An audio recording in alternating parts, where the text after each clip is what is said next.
वो तो खुद एक भगोड़ा है, उसको तो शर्म आनी चाहिए ऐसी बात करने से। वो तो हमेशा से इंडिया की तारीफ करता है, किसी इस्लामी कंट्री या मुसलमान की तारीफ करके तो वो राजी नहीं है कि किसी मुसलमान भाई की या मुसलमान की तारीफ करे।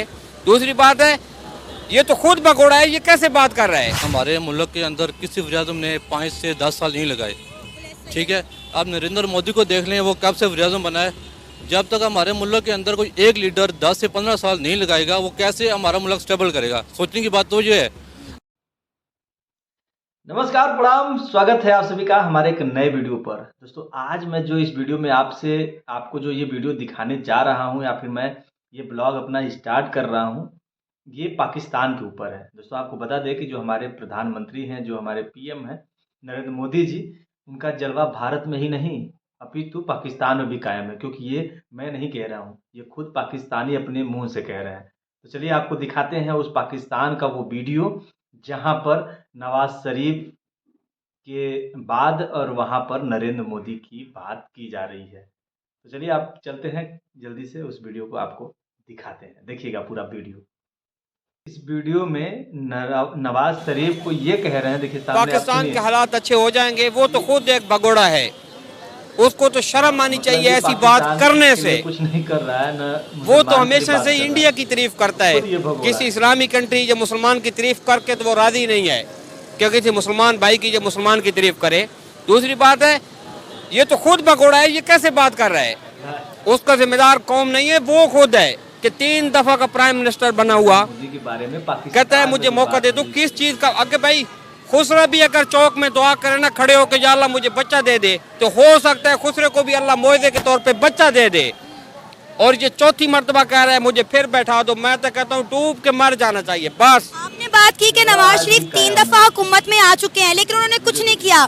इंडिया के प्राइम मिनिस्टर नरेंद्र मोदी भी 2 दफा हुकूमत में आए, उन्होंने अपने 2 टर्न्योर पूरे किए हैं। तीसरा टर्न्योर भी कह रहे हैं उनका ये। लेकिन आप देखें कि उन्होंने अपने 2 टर्न्योर में कितनी डेवलपमेंट की है इंडिया की। जो भी किया है ना, वो उनको दफा मारो, हम तो उनसे बात भी नहीं, हमारा उनसे कुछ नहीं है। मोहम्मद अफजल क्या करते हैं सर आप? थोड़ा आगे आ जाएं कैमरे की तरफ। करता हूँ। अच्छा, नवाज शरीफ ने अपने एक प्रेस कॉन्फ्रेंस में इंडिया की तारीफ करते हुए कहा है कि आज हमारा हमसाया मुल्क भारत चांद पर पहुंच गया है और हम जमीन से ही नहीं उठ पा रहे, हमारे बुनियादी मसले ही हल नहीं हो रहे, इनका जिम्मेदार पाकिस्तान खुद है। क्या कहेंगे आप उनके इस बयान पर? नहीं, ये इसके जिम्मेदार हम ज़मीन पर हैं, तो इसका जिम्मेदार नवाज शरीफ शहबाज शरीफ ही है ना। अभी ये 1.5 साल की हुकूमत है, कितने मिनिस्टर, एडवाइज़र, वज़ीर, मशीर थे, असाब ही कोई नहीं। नीचे जो लोग हैं वो उनके लिए खाने के लिए उनके पास कुछ भी नहीं है। अभी ये देखो, इमरान खान ऐसा लीडर है, गोलियां भी लगी हैं उसको, इधर ही बैठा है। अभी जेल में क्या लगता है किसी को कि उसको ऑफर नहीं हो रही कि बाहर चला जा, जान छोड़ दे, लेकिन वो नहीं जा रहा। किसके लिए? इस अवाम के लिए।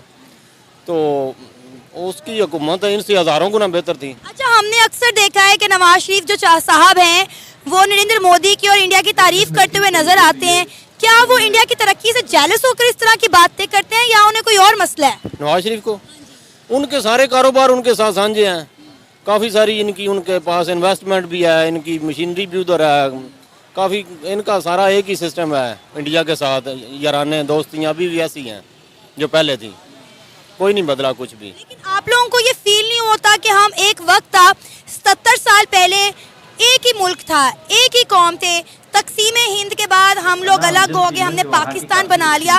लेकिन आज हमारा हमसाया मुल्क भारत, उसकी इकॉनमी देख लें, उसकी मौशियत देख लें, वो लोग कहाँ से कहाँ पहुँच गए हैं और हम अभी तक रोटी कपड़ा और मकान के लिए रो रहे हैं। इकट्ठे दोनों मुल्क आज़ाद हुए थे, वो टॉप 10 में पहुँच गए इकानमी के लिहाज से। हमारा मुल्क टॉप 10 में नहीं, टॉप 5 में। टॉप 5 में तो हमारा मुल्क नीचे जा रहा है। तो यही नहीं कि मेहरबानियाँ कर्जे लेते रहे हैं, जो भी आता है कर्जे लेता है, उसकी कीमत हम अदा कर रहे हैं महंगाई की सूरत में। कर्जों की कीमत हम दे खाए इन्होंने है, अपनी जायदादें बनाई हैं और उसका अदा कर रहे हैं कीमत हम गरीब लोग जो हैं। क्या नाम है आपका? ताबिह रियाज। क्या करते हैं? मैं जॉब करता हूँ। अच्छा, हमारे जो साबिक वजीर आजम है नवाज शरीफ साहब, वो इंडिया की तारीफ करते हुए कह रहे हैं कि हमारा हमसाया मुल्क भारत चांद पर पहुंच गया, लेकिन हम अभी तक ज़मीन से नहीं उठ पा रहे, अपने बुनियादी मसले ही नहीं हल कर पा रहे, इसका जिम्मेदार जो है वो पाकिस्तान खुद है। क्या कहेंगे आप उनके इस बयान पर? उनका बयान बिल्कुल ठीक है। देखें, हमारे मुल्क के अंदर किसी वज़ीर-ए-आज़म ने 5 से 10 साल नहीं लगाए, ठीक है। आप नरेंद्र मोदी को देख लें, वो कब से वज़ीर-ए-आज़म बना है। जब तक हमारे मुल्क के अंदर कोई एक लीडर 10 से 15 साल नहीं लगाएगा, वो कैसे हमारा मुल्क स्टेबल करेगा? सोचने की बात तो ये है। अभी हमारे नवाज शरीफ ने कितनी अर्सा लगाई है, कभी 2.5 साल, कभी 2 साल, कभी 3 साल, कभी इसको पूरा टाइम पीरियड उन्होंने दिया है, कभी नहीं दिया। जब तक आप किसी लीडर को 10 से 15 साल का टाइम पीरियड नहीं दोगे, तब तक हमारा मुल्क कभी तरक्की नहीं कर सकता, चाहे जितना मर्जी जोर लगा लें। यही बात तो मैं कह रही हूँ कि जब तक सियासी इस्तेकाम नहीं आएगा, कोई भी मुल्क तरक्की नहीं कर सकता। इंडिया की आज ये खड़े होकर जो तारीफें कर रहे हैं, सबके सामने आए रोज़ करते हैं, तो इनको पता होना चाहिए कि इंडिया में जो है वो सियासी इस्तेकाम है। नरेंद्र मोदी की हुकूमत को 10 साल हो गए हैं, कह रहे हैं अगला टर्न्योवर भी उनका आएगा। और अब आप देखें कि नरेंद्र मोदी की हुकूमत में इंडिया ने कितनी डेवलपमेंट की। इंडिया वो पहला मुल्क बना जिसने चांद के साउथ पोल में कदम रखा और चांद पर पहुंचने वाला चौथा मुल्क है। तो आप मुझे बताएं कि हम ये सारा क्रेडिट तो उसके वजीर आजम को ही देंगे ना, क्योंकि उसके टर्न्योवर में India science, IT, education, technology हर लिहाज में आगे बढ़ा। भाई बिल्कुल ऐसा ही है। अब देखिए, अगर जो पीरियड नवाज शरीफ का था 2017 में, अगर मैं गारंटी से कहता हूँ नवाज शरीफ अगर 5 साल और लगा जाता तो हमारा मुल्क भी इस टाइम चांद तक पहुँच चुका होता। जब तक आप किसी प्राइम मिनिस्टर नवाज शरीफ को अगर इस साल मौका दें 10 साल का कम अज़ कम, तो हमारा मुल्क देखें इंडिया से भी आगे जाएगा। देखिए, नवाज शरीफ के बाद एक तरफ इमरान खान साहब की हुकूमत भी आई, बहुत सारे सपोर्टर यहाँ इमरान खान साहब के भी खड़े हुए हैं, उन्हें भी उनका टेन्योर पूरा नहीं करने दिया गया। अब आप देखें कि हमारे मुल्क के हालात कितने ख़राब हो गए हैं। क्यों? क्योंकि हमारे मुल्क में सियासी इस्तेकाम ही नहीं है। भाई हम अपनी एक सैटेलाइट तक जो है वो खुद लॉन्च नहीं कर पाते। जी, असल में इमरान खान की जो बात है, काफ़ी उसके सपोर्टर भी इधर खड़े हैं। इमरान खान खाली बातों से अवाम के जो दिल ना वो पूरे करता था, ठीक है। इमरान खान ने कोई ऐसा काम नहीं किया जो अवाम की फलाह के लिए हो। उसने कर्जा आपके सामने है, तारीख में इतना कर्जा किसी लीडर ने नहीं लिया जो इमरान खान ने लिया है। 2017 में हमारा कर्जा था 23 अरब कुछ समथिंग था, तो उसके बाद फ़ौरन 50 अरब पे पहुंच गया है। तो वो कैसे पहुंचा, वो किधर लगा? कोई ऐसा प्रोजेक्ट पाकिस्तान के अंदर मुझे बताएं जो इमरान खान ने लगाया हो। देखिए, मैं ना इमरान खान साहब की सपोर्टर हूँ। एक मिनट इधर हो जाए भाई, जरा इस पे कैमरा लगाने, इसकी पर्सनैलिटी, इसकी पोजीशन जरा देखे ना। ये हक की बात नहीं कर सकता घर वालों के लिए। और सुने ये और क्या करेगा, क्या करेगा? इसका दिमाग खराब हो गया। ये है 75-80 साल का, बात तो कहता है ना। अगर 80-60 साल का होता ना फिर कहते हैं यार बुजुर्ग है, इसका दिमाग नहीं है, ठीक है ना। 22-25 साल है, मुझसे 20 साल भी छोटा है, नौजवान है।